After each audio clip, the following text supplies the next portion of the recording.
आपका क्या संदेश है? उम्रवार आत्माएं ऊपर से आती परमधाम से परमधाम से आती है। वो परमधाम से आती हैं और धीरे धीरे अपना अपना पार्ट प्ले करती है और वो रिपीट करती है। मतलब एक चक्र पूरा होगा 5000 वर्ष का, तो फिर विनाश होगा और फिर नया सत्युग होगा, फिर 5000 वर्ष चलेगा, फिर सत्युग होगा, फिर विनाश होगा, फिर 5000 वर्ष चलेगा। हूबहू ऐसे रिपीट बोलते होता है, बोलते जब तक बोल सको बोलो। हूबहू रिपीट होता है कि नाक की मक्खी यहाँ से निकली है, नाक के पास से मक्खी यहाँ से निकली है, तो 5000 साल बाद वही मक्खी यहाँ से निकलेगी। मतलब थियरी ऑफ कर्म जो है वो लोग आई थिंक नहीं मानते, क्योंकि वो हूबहू ड्रामा, तो फिर कर्म, तुम्हें कर्म बदलने का, भविष्य बदलने का तो कोई चांस ही नहीं है। तो आप अगर इस जन्म में दुखी हो रहे हैं तो अगले कल्प में, अगले जन्म में फिर दुखी होगे, सेम टू सेम। तो फिर पुरुषार्थ करने का मतलब नहीं होता। ये मन में बहुत संकट चढ़ता था। बाद में 90 के बाद 87, 88, 89, 90 आत्मस्वरूप बना। बाद में 91 से मेरे अंदर बहुत प्रश्न चलने लगे। तो इसको त्रिमूर्ति, बाद में मेरे को संकल्प चला कहीं ना कहीं शंकर भी होगा, विष्णु भी होगा। त्रिमूर्ति का मकान है तो त्रिमूर्ति का मकान एक तो हो नहीं सकता भाई। और ये तो कृष्ण वाली आत्मा है, ब्रह्मा की तो अलग होगी ना। तो बोले टाइटलधारी ब्रह्मा है, नई दुनिया का सर्जन करती है, इसलिए टाइटल ब्रह्मा का नाम दिया है, मगर ब्रह्मा नहीं, कृष्ण वाली आत्मा है। तो वही शंकर बनेगी और वही विनाश करेगी। अच्छा, वही ब्रह्मा वाली आत्मा। वो बोलते हैं वो जो सर्जन करता है वही विसर्जन करता है।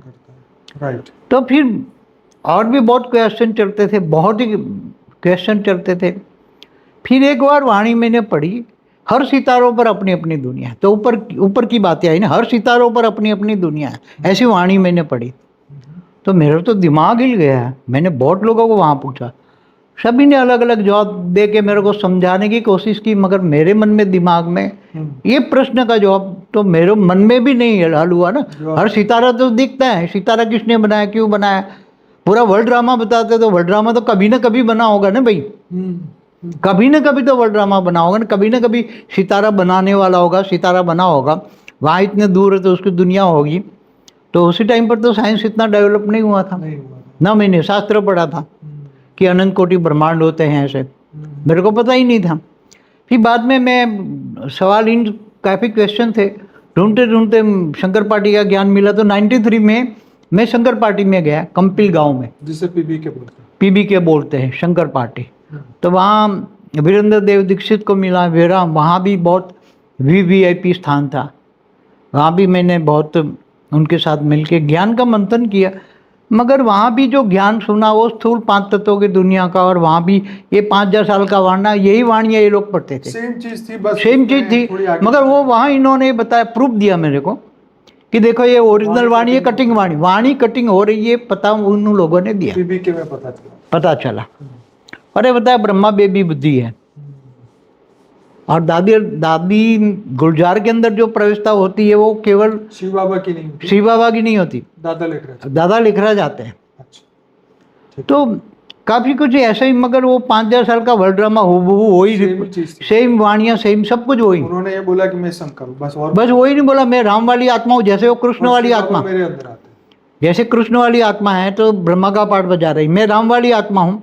अब पहले दादा लेखराज में 69 तक आए, अब उन्होंने शरीर छोड़ दिया, अब वो मेरे अंदर 69 के बाद मेरे अंदर आते हैं शिव बाबा। उन्होंने ये बताया, वीरेंद्र देव दीक्षित ने, 69 के बाद मेरे पास, मेरे अंदर आते हैं और मैं शंकर का पाठ बजा रही। मैंने बोला ठीक है चलो वो दूसरी मूर्ति मिल गई, मगर वो थोड़े ही समय में 96 में तो मैं उब गया। वहाँ का ज्ञान ही ऐसा था कि पसंद ही नहीं आया मेरे को। फिर भी चला, 93 नवंबर में गया, 94 95 2 साल रहा मैं, और 96 में उब गया। मगर वो बार बार वीरेंद्र देव दीक्षित अकेले बिठाकर मेरे को बोलते थे कि तू अहमदाबाद में बहुत बड़ा पांडव भवन बना, तेरे को वहाँ बहुत बड़ा पार्ट प्ले करना है। अब मैं पूछता कौन सा पार्ट प्ले करना है, वो मेरे को पता नहीं था। मगर अकेले जब वो कंपिल गांव में मैं जाता तो ऊपर उसके दूसरी मंजिल पे अकेले मेरे को ले जाते और बोलता है तू अहमदाबाद जा, वहाँ बहुत बड़ा आश्रम बना, पांडव भवन बना, उसमें 108 को तेरे अहमदाबाद, क्योंकि उसने बार बार वही वहाँ बोलते थे बार बार, अहमदाबाद है सर्व सेंटरों का बीज रूप से कनेक्शन अर्थात योग, और अहमदाबाद लाइट हाउस बनना है, गुजरात लाइट हाउस बनना है, ये सब वाणियों मेरे को बार बार। तो बोला वहाँ तू जो आश्रम बनाएंगे वहाँ 108 आत्मा आएगी, और स्वामीनारायण का मंदिर का अर्थ बताया कि 108 स्वामीनारायण के मंदिर, मतलब 108 आत्माएं जो कहते हैं ना बीज रूप आत्माएं, वहाँ 108 आएगी। और तो अहमदाबाद में बना 96 से मेरे पीछे पड़े थे वीरेंद्र देव दीक्षित, तू बना वहाँ बना बना बना, मगर 1 साल तक मैंने ज़्यादा ध्यान नहीं दिया। मगर वो बाद में पीछे पड़ते गए, थोड़ी कुछ ऐसे ज्ञान तो इतना मेरे को वहाँ अच्छा लगा नहीं, मन भी वहाँ नहीं लगा, वायुमंडल भी ठीक नहीं लगा। फिर भी ब्रह्मा कुमारी में वायुमंडल अच्छा था, मन भी लगता था, मगर यहाँ इतना मज़ा नहीं आया।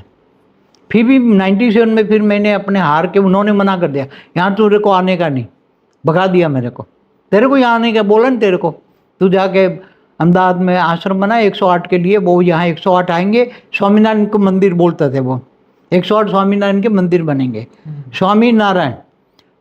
तो मेरे को इतना कुछ समझ में नहीं आया, मगर फिर वाणियाँ में पढ़ के उन्होंने वाणियाँ दी थी, साकार वाणियाँ, वो साकार वाणियों को ज़्यादा मानते थे, और अव्यक्त वाणियों को ये बेबी बुद्धि कहते थे। जो अव्यक्त वाणी माना जो दादा लेखराज ने गुर्जर में जो प्रवेश करके बनाई वो अव्यक्त वाणियाँ, और साकार वाणियाँ जो बनाई गई थी वो बड़े बड़े उनके पास वाणियाँ का थे, उसकी जेरॉक्स करा के हम बुके बना कर जो आने वाले लोग ले जाते थे।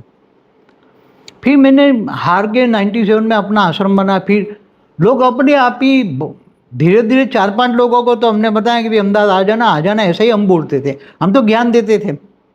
18 जनवरी 97 के त्रिदेव कौन, इस पर हमारी ये बहुत बड़ी बहस होती थी कि बे वो दादा लेखराज ब्रह्मा है, ये शंकर है, तो विष्णु कौन।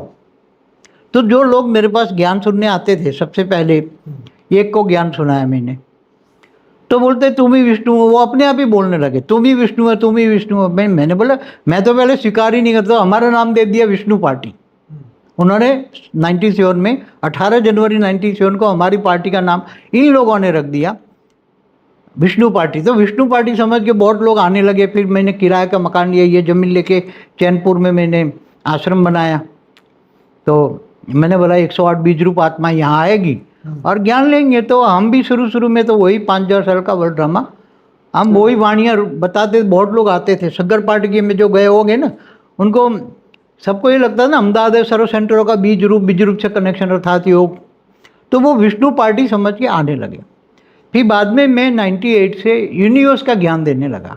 यूनिवर्स, क्रिएशन ऑफ यूनिवर्स, 16 कला का यूनिवर्स कैसे बना, 16 कला 15 कला ऐसा करके पूरा यूनिवर्स 0 कला में आ गया। और आज धरती पर मृत्यु लोक में मैं ज्ञान समझाता था, मगर लोगों की बुद्धि में ज्ञान समझ में नहीं आता था। इसलिए लोग हवाई ज्ञान करके जो आते थे शंकर पार्टी से ही आते थे, वही, क्योंकि उस वक्त तो इंटरनेट भी नहीं था, कुछ भी नहीं था, लोगों को ज्ञान एक दूसरे को घर जा जाके शंकर पार्टी वालों को, शंकर पार्टी वालों में मैं फेमस हो गया, भाई विष्णु आया विष्णु आया विष्णु आया, तो विष्णु पार्टी नाम हो गया मेरा। फिर 98 में तो जब ज्ञान सुनाने लगा, 98, 99, 2000 में ज्ञान सुनाने लगा, यूनिवर्स का ही ज्ञान देने लगा। फिर धीरे धीरे वही हम भी उसी टाइम पर वाणियों के आधार से यूनिवर्स का जो ड्रामा का ज्ञान में आत्मस्वरूप में रहकर जो यूनिवर्स का ज्ञान सुनाता था, और मैं जो आत्मस्वरूप में स्थित होकर पूरा यूनिवर्स 16 कला का देखता था, बहुत बड़ा यूनिवर्स, और मैं समझाता लोगों को। तो बाबू जी, वेद शास्त्रों का आपने ज्ञान कब